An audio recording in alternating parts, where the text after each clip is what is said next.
बिस्मिल्लाहिर्रहमानिर्रहीम बिस्मिल्लाहिर्रहमानिर्रहीम।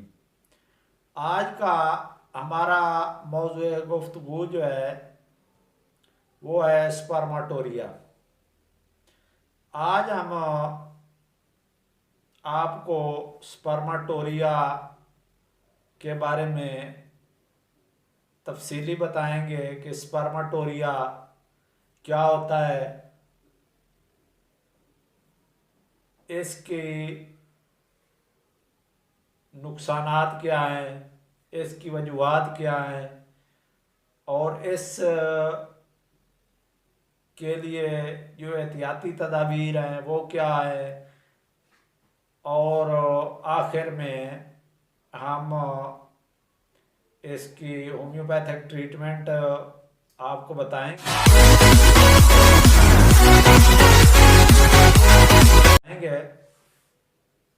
तो आप ये वीडियो जो है ये पूरी देखें, लाइक करें और चैनल को सब्सक्राइब कर दें। मैं हूँ डॉक्टर हक नवाज शाहिद और आपकी खिदमत में हाजिर हुआ हूँ जुनारा टीवी की तरफ से। तो आप आते हैं अपने मौजू की तरफ। स्पर्माटोरिया, जिसको मुख्तलिफ ज़बानों में मुख्तलिफ नामों से पुकारा जाता है, इतलाम, जरियान, दाद, इस किस्म के ये नाम हैं इसके मुख्तलिफ ज़बानों में। इतलाम, जरियान या स्पर्माटोरिया क्या होता है? स्पर्माटोरिया, इतलाम जो है ये किसी मर्द का उसकी ख्वाहिश के बगैर ही उसके सेमन यानी मनी का निकलना ही स्पर्माटोरिया कहलाता है। ये मर्द जो है मर्दों में आजकल के दौर में आम पाई जाती है।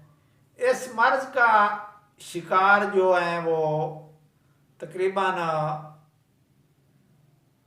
12-13 साल से लेकर तकरीबन 80-90 साल तक के जो बुजुर्ग लोग हैं वो भी इस मर्ज का शिकार हो सकते हैं। इस मर्ज में क्या होता है ये कि आदमी को पता ही नहीं चलता कि उसका जो सेमन है वो निकल जाता है, बगैर ख्वाहिश के, बगैर इरेक्शन के वो बहता रहता है।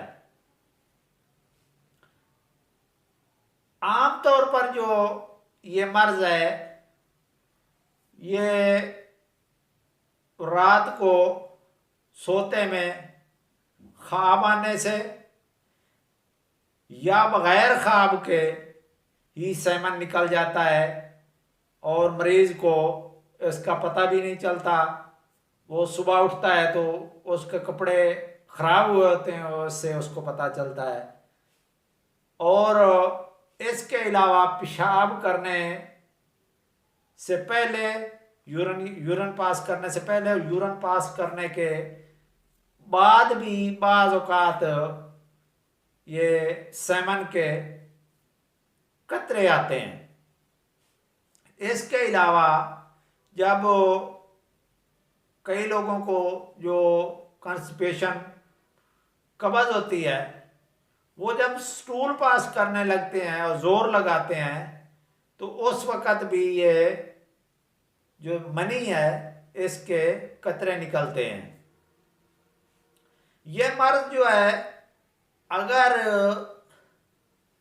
किसी गैर शादीशुदा में 15 दिन बाद या महीने में 1-2 दफ़ा अगर ख्वाब में या बगैर ख्वाब के मनी का निकल जाना तो ये कोई मर्ज नहीं है। या 15-20 दिन बाद यूरिन पास करते वक्त या स्टूल करते वक्त तो कब्ज़ वगैरह है तो उसमें ये जो मनी निकलती है तो ये कोई गैर शादीशुदा में ये कोई मर्ज नहीं शुमार होती, ये आम रूटीन का मसला है, तो इसके लिए आपको ट्रीटमेंट की भी ज़रूरत नहीं है। अगर आप शादीशुदा हैं, आपको ये मसला हो रहा है स्टूल पास करते वक्त या रात को ख्वाब में या बगैर ख्वाब के या यूरन करते वक्त, तो इस तरह जब आपका सेमन ज़ाया हो रहा है, निकल रहा है, बह रहा है बल्कि, तो ये आपके लिए नुकसानदेह है। इस की आपको मुनासिब होम्योपैथिक ट्रीटमेंट, इसका इलाज होम्योपैथिक में मौजूद है और बेहतरीन इलाज है, तो वो होम्योपैथिक का ही इलाज कराना चाहिए। जिन लोगों को कॉन्स्टिपेशन होती है, कब्ज़ होती है, तो उनको बाज़ औक़ात ये सफ़ेद मिल्की वाटर सा जो आता है वो सेमन मनी नहीं होता। ये मैं आपकी गलतफहमी दूर कर दूं कि बाज़ औक़ात बाज़ लोग जो हैं वो उनको ये मसला हो तो वो हकीमों के पास या मुख्तलिफ डॉक्टरों के पास इलाज कराने की गर्ज से जाते हैं। ये कोई मसला नहीं है, ये होता है प्रोस्टेटेरिया। ये प्रोस्टेट ग्लैंड से एक लुब्रिकेशन निकलती है जो यूरेथ्रा को तर रखती है, ताकि पेशाब या सेमन वगैरह, पेशाब निकलते वक्त या सेमन निकलते वक्त यूरेथ्रा की जो म्यूकस मेम्ब्रेन है उसको नुकसान ना हो। अब बात करते हैं कि ये जो है स्पर्माटोरिया, इसकी रीज़न क्या है, ये किस वजह से हो जाता है। इसकी मेन जो रीज़न है, सबसे बड़ी रीज़न नौजवानों में है, वो ये है मास्टरबेशन। जिन नौजवानों में मास्टरबेशन की आदत पड़ गई है तो उनमें स्पर्माटोरिया मर्ज भी आम है। इसकी वजह से उनके असाब कमज़ोर हो जाते हैं। ये वजह है कि इसलिए उनको ये स्पर्माटोरिया भी हो जाता है। कसरत जमा, बार बार जमा करना, जो शादीशुदा लोग हैं वो बार बार जमा करें, कसरत जमा करते रहें तो उनको भी ये मर्ज हो जाता है। इसके अलावा जो नौजवान नस्ल है आजकल के, वो नेट का जो ज़्यादा इस्तेमाल करते हैं और प्रोन वीडियोज़ वगैरह देखते रहते हैं, उसकी वजह से भी ये मसला बहुत ज़्यादा पैदा हो रहा है। उसके अलावा कब्ज़ जो है ये भी इसकी वजह है। इसके अलावा नशा करना, शराब नोशी, अफ्यून, चरस वगैरह, ये जो लोग करते हैं उनमें भी ये मर्ज अक्सर पाया जाता है। अब आते हैं इसके नुकसानात क्या हैं। इसके नुकसानात पूरी जिस्म पर पड़ते हैं, असाब इससे कमज़ोर हो जाते हैं, बाज़ औक़ात इरेक्टाइल डिसफंक्शन भी इससे हो जाता है, और जो इस मर्ज का शिकार है वो जिस्मानी तौर पर भी कमज़ोर हो जाता है। वो हर तरह हर टाइम वो मुख्तलिफ ख्यालात में मुस्तग़र रहता है, और बाज़ औक़ात वो प्रीमेच्योर एजुकेशन, यानी कि बहुत जल्द अपनी बीवी के साथ जमा करते वक्त बहुत जल्द फारिग हो जाता है। इसके नुकसानात जो हैं वो पूरी बॉडी पर पड़ते हैं।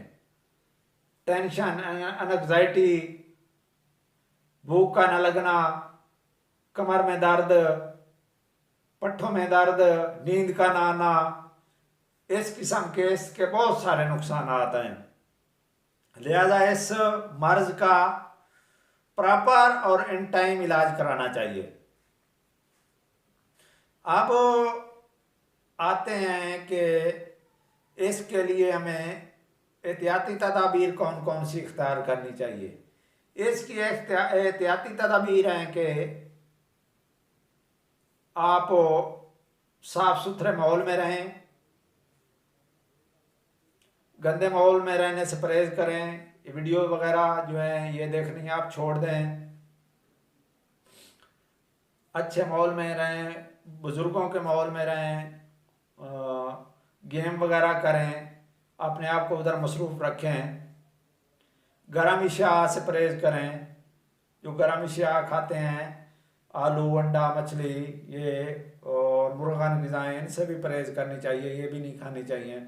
अपने लाइफ स्टाइल को भी चेंज करना चाहिए। लाइफ स्टाइल का ये है कि सुबह भी आप वॉक करें और रात को भी खाने के बाद वॉक करें, जल्दी सो जाएं, जल्दी उठें, और नमाज बाकायदगी से पढ़ें, और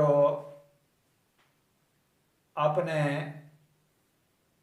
जो इस किस्म के ख्यालात हैं, बुरे ख्यालात हैं, उनसे बचें और अपने आप को मसरूफ़ रखें मुख्तलिफ सरगर्मियों में। तो अब इसके ट्रीटमेंट के बारे में बात करते हैं। इसका ट्रीटमेंट जो है, सबसे पहले जो है, जिन लोगों को कॉन्स्टिपेशन है, कब्ज़ है, उनके लिए नक्स व अमीका जो है वो बहुत बेहतर मेडिसन है। ये आपने 200 पोटेंसी में लेनी है और रात को लेनी है 1 डोज रोज़ाना, 5 कतरे।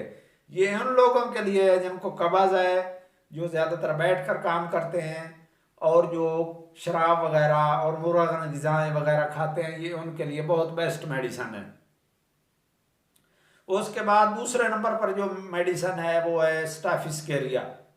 स्टाफिस्केरिया आपने 30 ताकत में लेनी है।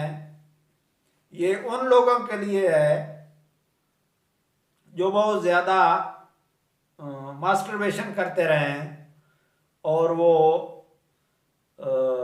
इस मर्ज का शिकार हुए हैं, ये उनके लिए बहुत ही बेस्ट मेडिसन है। उसके अलावा एक और मेडिसन है सिलीनियम। सिलीनियम उनके लिए है जो जब स्टूल पास करते हैं तो उस वक़्त जो उनको कतरे आते हैं सेमन के, तो ये उनके लिए भी है। और रात को उनको जब नाइट फॉल यानी कि एतलाम होता है तो उनको बग़ैर ख्वाब किए होता है और उनको पता भी नहीं चलता, और सुबह उनको पता चलता है कि कपड़े ख़राब हुए हैं। ये उन लोगों के लिए है। एक मेडिसन है लाइकोपोडियम। ये उन लोगों के लिए है जो ज़्यादा उम्र के हैं और उनको ये मर्ज हो गया है, और उनके जो आज़ाए तनासल है, आर्गन है, पीनस है, वो भी सिकुड़ गया है या टेढ़ा हो गया है। ये उनके लिए बहुत ही बेहतरीन दवाई है, जिनका पीनस बिल्कुल ठंडा है और उनको कमज़ोरी भी है और ज़्यादा उम्र के हैं। उसके बाद हर किस्म की जो ये स्पर्माटोरिया है, जिस वजह से भी है, इसके लिए एसिड फास है। एसिड फास आपने लेनी है क्यू पोटेंसी में, क्यू ताकत में, और इसके आपने लेने हैं 10 कतरे सुबह, दोपहर, शाम, हल्के नीम गर्म पानी में मिला के खाली मैदा खाने से आधा घंटा पहले, और इसके बाद मेडिसिन लेने के बाद आधा घंटा बाद आपने, तकरीबन घंटा आधा घंटा बाद आपने कोई चीज़ नहीं खानी। इसके अलावा आपने जो गर्म अशिया से परहेज़ करनी है, तली हुई चीज़ें नहीं खानी, अंडा नहीं खाना, और जनाब वॉक करनी है और बुरे ख्यालात से परहेज़ करना है। यही है इसकी आपको बेहतरीन इलाज है। और इसके अलावा एक आपसे गुजारिश है कि ये मेडिसन होम्योपैथिक मेडिसन है, ये सेफ़ होती हैं, इनके कोई साइड इफ़ेक्ट नहीं होते, लेकिन इस सूरत में सेफ़ होती हैं जब किसी भी होम्योपैथिक डॉक्टर की ज़ेरे निगरानी उनके मशवरे से इस्तेमाल की जाए। आप को अगर कोई इस किस्म का मसला है स्पर्मेटोरिया का, आप को मैंने आपको काफ़ी गाइड कर दिया है, क्योंकि इस किस्म की अमराज जिन लोगों में को होती हैं तो वो शर्मिंदगी की वजह से डॉक्टर के पास जाने से भी परहेज करते हैं। अब मैंने आपको काफ़ी गाइड कर दिया है, तो आप ये जो मेडिसन है इस्तेमाल ज़रूर करें, लेकिन किसी अपने करीबी होम्योपैथिक डॉक्टर के मशवरे से इस्तेमाल करें।